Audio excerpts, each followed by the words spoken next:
게스트를 모셔봤는데요.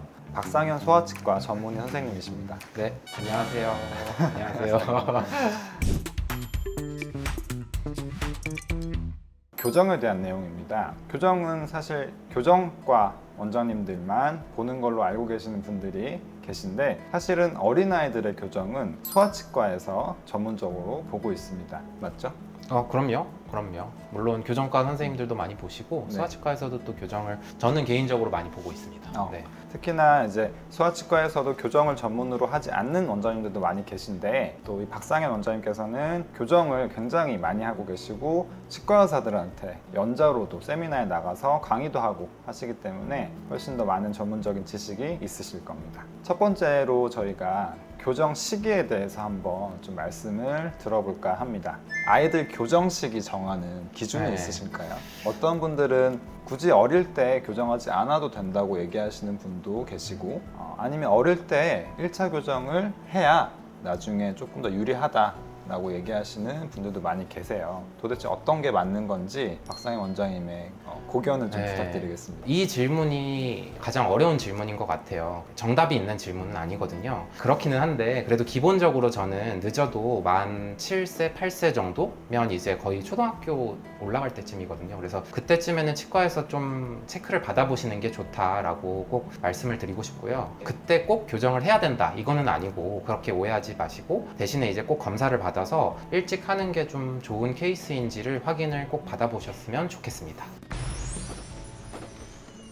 사실 그때는 연구치도 많이 안 났을 때인데, 그때 받는 게 큰 의미가 있나요? 그쵸. 그래서 초등학교 저학년 때 꼭 체크를 받아보라는 이유는 사실 일찍 시작을 하는 게 굉장히 유리하고 좋은 케이스일 수가 있기 때문이에요. 그래서 그런 케이스임을 조금 조기에 발견하는 게 되게 중요하다고 생각해서, 그래서 이때 보통 시작하는 교정을 보통 소아교정 혹은 1차 교정이라고 하거든요. 그래서 이제 그런 케이스가 어떤 게 있냐, 세 가지 정도로 분류를 해서 말씀을 드려요. 그래서 첫 번째는 이제 해도 되고 안 해도 되는 교정, 그러니까 일찍 해도 되고 안 해도 되고, 그게 있고, 두 번째는 꼭 일찍 좀 하는 게 좋겠다라는 교정이 있고, 세 번째는 발견을 해가지고 이런 거는 일찍 빨리 개입을 했으면 좋겠다라고 하는 거거든요.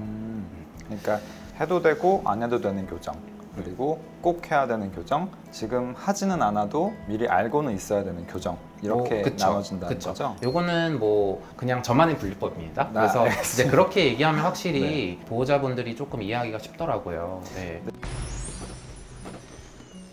그래서 첫 번째, 이제 해도 되고 안 해도 되는 교정은 좀 미용적인 목적의, 심미적인 목적의 교정이 될 것 같고, 보통 그 시기에 만 7세, 8세, 초등학교 1, 2학년 때 보통 이제 영구치 앞니가 나오거든요. 근데 앞니가 이제 조금 삐뚤빼뚤하게 나온다고 하더라도 사실은 본인이 신경 쓰이지 않거나 보호자가 신경 쓰이지 않으면 사실 꼭 고쳐야 되는 건 아니잖아요. 그 말은 이제 나중에 다 고칠 수 있거든요, 사실. 그래서 모든 삐뚤빼뚤한 치아를 나오자마자 사실 다 고칠 필요는 없는 거죠. 근데 그렇다고 해서 또 이제 정말 삐뚤빼뚤한 게 심하게 앞니부터 나오는 친구들이 있어요. 근데 그런 친구들은 사실 활짝 웃는 것도 굉장히 스트레스가 될 거고, 또 그래서 그런 케이스 같은 거는 어린 나이라고 하더라도 아이들도 이제 창피하고 컴플렉스를 느낄 나이거든요. 그래서 그런 거는 당연히 일찍 고쳐주면 좋은 거잖아요. 왜냐하면 영구치 아직 안 났는데 무조건 영구치 다 나온 다음에 해야지라고 하면서 사실 5년, 6년을 기다릴 필요는 없는 거잖아요. 그래서 미리 좀 컴플렉스 해결을 해주고 나중에 영구치 다 나온 다음에 다시 평가를 해서 필요하면 그때 하는 거고, 아니면 말고, 그렇게 하는 것도 사실은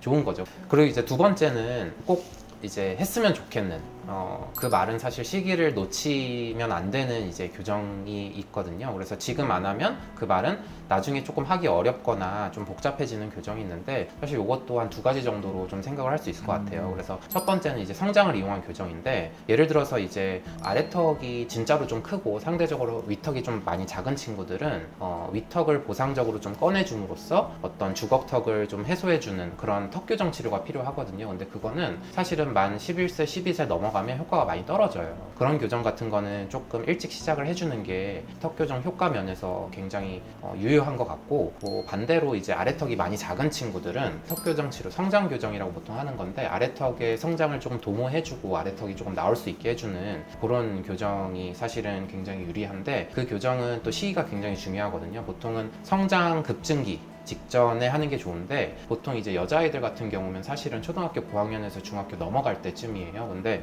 요새처럼 조금 이제 성조숙증이 여아이들 같은 경우 많은 경우에는 그 시기가 조금 일찍 될 수도 있기 때문에 그때쯤에 초등학교 때는 꼭 체크를 좀 해보시는 게 좋을 것 같고요. 이제 요거랑 조금 다르지만 또 되게 중요한 게 성장이랑은 조금 다른데 영구치가 이제 아직 안 나왔지만 방향이 많이 안 좋아서 이제 못 나오고 있는 그런 상황들이 좀 있어요. 그래서 이거를 이제 전문적으로는 맹출 장애라고 하거든요. 예를 들어서 뭐 이제 영구치 첫 번째 어금니가 한 만 6세, 7세 정도에 나오잖아요. 근데 그게 잘 나와줘야 되는데 알 수 없는 이유로 앞으로 이제 기울어져서 나서 유치 어금니 뿌리를 막 이렇게 녹이고 있는 경우들이 좀 있거든요. 그래서 그런 경우에는 빨리 이 영구치를 뒤로, 그러니까 앞으로 기울어져 있는 거를 다시 세워가지고 뒤에 가서 좀 제자리로 갈 수 있게 해주는 게 빨리 필요해요. 그렇지 않으면 유치 뿌리가 녹으면서 이제 유치가 빠져버리고 그 자리에 이제 영구치가 이렇게 앞으로 많이 기울어져서 나오면 나중에 원래 그 위치에 나와야 되는 이제 작은 어금니 이런 게 못 나오거나 많이 덧니로 나오거든요.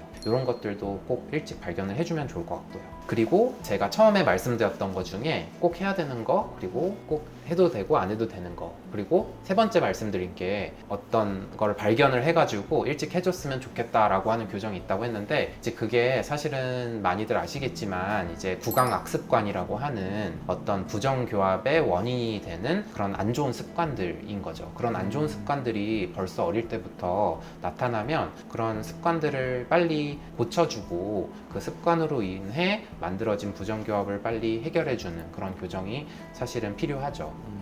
네, 너무 감사합니다. 특히 우리 아이 교정에 대해서 궁금해하시는 그런 부분들에 대해서 우리 박상현 소아치과 원장님께서 정리를 해주셨는데요. 사실 소아치과 원장님 제가 굉장히 존경하거든요. 왜냐면 어린아이들 봐야 되는 게 쉽지가 않은데, 그쵸? 쉽지가 않은 일인데 그거를 굉장한 직업의식을 가지고 프로처럼 해주시는 이런 소아치과 박 원장님, 좋은 말씀 감사드리고 다음에도 한번 또 나와주시죠. 아, 네.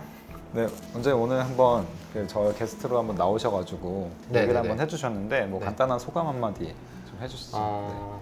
네, 뭐 사실 네. 유튜브의 순기능이라는 게 이런 상황에서 제일 좋은 거는 사실 저는 이런 얘기들을 꼭 어머님, 아버님이랑 아이한테 꼭 해주고 싶거든요. 근데 그게 상황이 여의치가 않아요. 왜냐면 이런 걸 다 설명을 해주고 있으면 다른 친구들, 기다리는 친구들도 많고 하다 보니까 이거 너무너무 하고 싶은 얘기인데 사실 그냥 간단하게 얘기하고 나머지는 저희 또 실장님이랑 얘기해 주세요 이렇게 하는 경우들이 있는데 제 입을 빌려서 말하는 거랑 또 다르잖아요. 근데 유튜브에서는 이렇게 조금 시간을 내서 이렇게 얘기를 조금 자세하게 해주고 또 궁금한 것들에 대해서 답변을 좀 정말 예시를 들어가면서 해줄 수 있다는 게 사실은 저는 개인적으로 하고 싶은 말을 너무 다 해가지고 기분이 너무 좋습니다. 네네. 너무 감사합니다. 다시 한번 오늘 박상현 원장님께 감사의 말씀 드리면서 또 다음에 기회가 되면 또 더 좋은 주제로 원장님 모시고 한번 더 얘기를 좀 나눠보도록 하겠습니다. 지금까지 치과의사 찐이었습니다. 감사합니다. 감사합니다. 네.